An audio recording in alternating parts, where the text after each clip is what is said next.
Hello viewers, আসসালামু আলাইকুম। সবাইকে ওয়েলকাম জানিয়ে নতুন আরও একটি এপিসোড শুরু করছি। মাত্র 10 মিনিটে কেক তৈরি করতে চান? তাও এক পাশের চুলায় চা চড়িয়ে দিয়ে আর এক পাশের চুলাতে কিন্তু 10 মিনিটের মধ্যেই কেক তৈরি করে ফেলতে পারবেন। কোনো ধরনের ঝামেলা নেই, একেবারে ছোট বড় সবাই তৈরি করতে পারবে এই কেকটি। ভাজা কেক তৈরি করার জন্য প্রথমেই লাগছে নর্মাল টেম্পারেচারের 2টি ডিম। তার মধ্যে দিয়ে দিচ্ছি হাফ কাপের মতো চিনি। ডিমগুলো ফ্রিজে থাকলে অবশ্যই 30 মিনিট আগে ফ্রিজ থেকে নামিয়ে রাখবেন। একটা হুইক্সের সাহায্যে খুব ভালো করে ডিম আর চিনিটাকে ফেটিয়ে নিয়েছি, যতক্ষণ না পর্যন্ত চিনিটা সম্পূর্ণ গলে যায়। চিনিটা গলে গিয়েছে কয়েক মিনিটের মধ্যে। এবার আমি দিয়ে দিচ্ছি সামান্য পরিমাণ লবণ। ডিমের গন্ধটা দূর করার জন্য দিয়ে দিচ্ছি হাফ চা চামচের মতো ভ্যানিলা এসেন্স। 2-3 টেবিল চামচের মতো দিয়ে দিচ্ছি রেগুলার রান্নার তেল।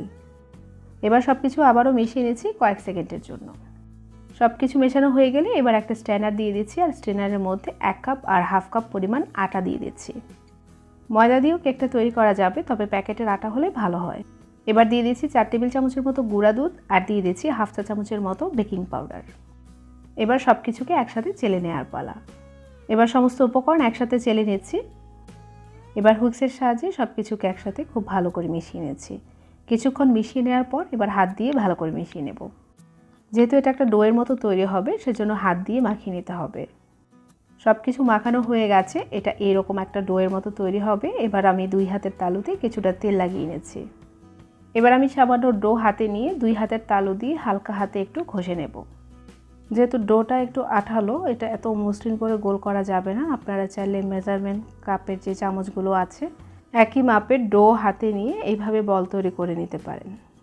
চুলায় একটা ফ্রাই প্যানে পর্যাপ্ত পরিমাণে তেল নিয়েছি, আর তেলটা কিন্তু কুসুম গরম অবস্থায় থাকবে। তেলটাকে কিন্তু বেশি গরম করা যাবে না। বেশি গরম করে ফেললে কেকগুলো দেওয়ার সাথে সাথে উপরে একটা কালার চলে আসবে আর ভেতরটা কাঁচা থেকে যাবে। এ পর্যায়ে চুলার হিটটা একদম লো হিটে থাকবে, আর তেলটা যখন গরম হতে থাকবে তখন কেকগুলো কিন্তু এরকমভাবে ফুলতে শুরু করবে। এবার একটা শাঁসলিকের কাঠি দিয়ে আমি উল্টে পাল্টে দিচ্ছি কেকগুলোকে, আর এইভাবে উল্টে পাল্টে ভেজে নিতে নিতে এর মধ্যে একটা কালার চলে আসবে। 4 থেকে 5 মিনিটের মতো সময় নিয়ে আমি কেকগুলোকে ভেজে নিয়েছি।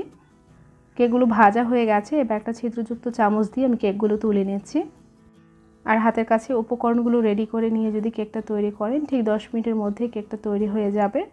আর এই কেকগুলো তৈরি করে নর্মাল ফ্রিজে এয়ারটাইট বক্সে ভরে 1 সপ্তাহ মতো রেখে দিতে পারেন। আর এই কেকগুলো ওপরটা মচমচে, ভেতরটা নরম। আর এইভাবে অল্প সময়ের মধ্যে কেক তৈরি করে বাচ্চাদের স্কুলে টিফিনের জন্য তৈরি করে রাখতে পারেন। বাসায় হঠাৎ গেস্ট আসলে এভাবে কেক তৈরি করে দিতে পারেন ঝটপট নাস্তা হিসাবে। ভিডিওটি যদি ভালো লেগে থাকে কিংবা কাজে লেগে থাকে, তাহলে অবশ্যই চ্যানেলটাকে সাবস্ক্রাইব করে পাশেই থাকবেন।